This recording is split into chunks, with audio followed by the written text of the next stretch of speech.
Meet Charles Rizzo Sr. and his son Chuck. They run a business called Rizzo Services and they do very well.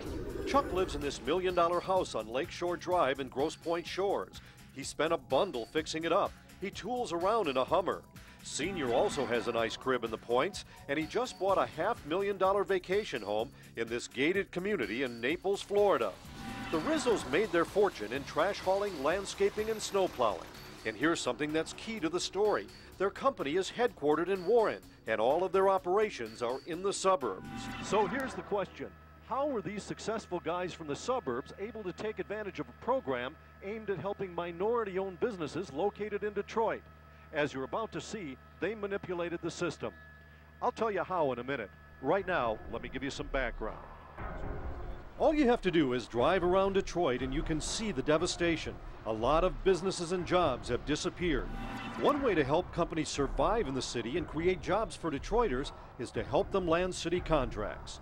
Detroit spends hundreds of millions of dollars a year on everything from copying paper to car washes. Companies located in Detroit and those owned by women and minorities get an advantage bidding on city contracts. With so-called equalization credits, they can get a city contract even when they're not the lowest bidder. And that takes us back to the Rizzos. Remember, they own a booming company in the suburbs.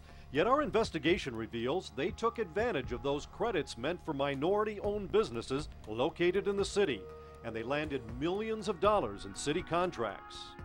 How did they do it? As you're about to see, they got themselves a partner. I want to talk to you about the contracts you have with the city of Detroit.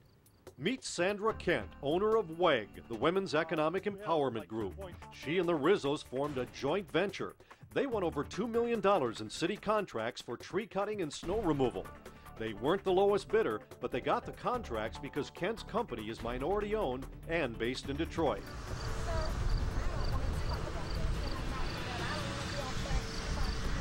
This so-called joint venture was a farce. I just want to know, where are your snow plows and your tree trimming equipment?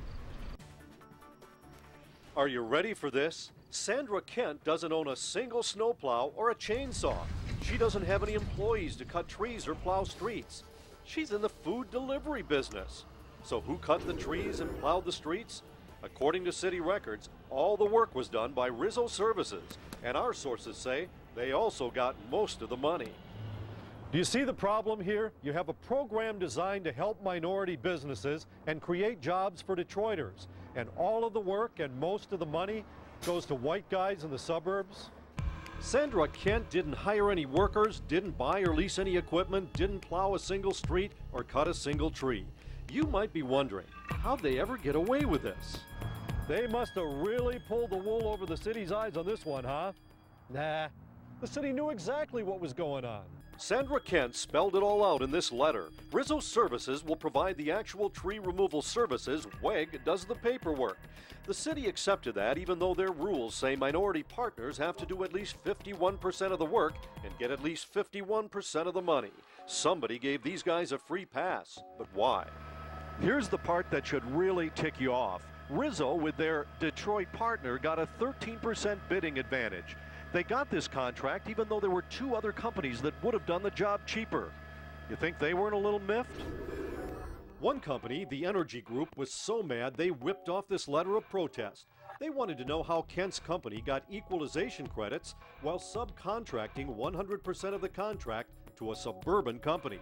They complained that Kent's company has little or no experience, no arbor professionals, and no owned equipment. The Energy Group is located in Detroit.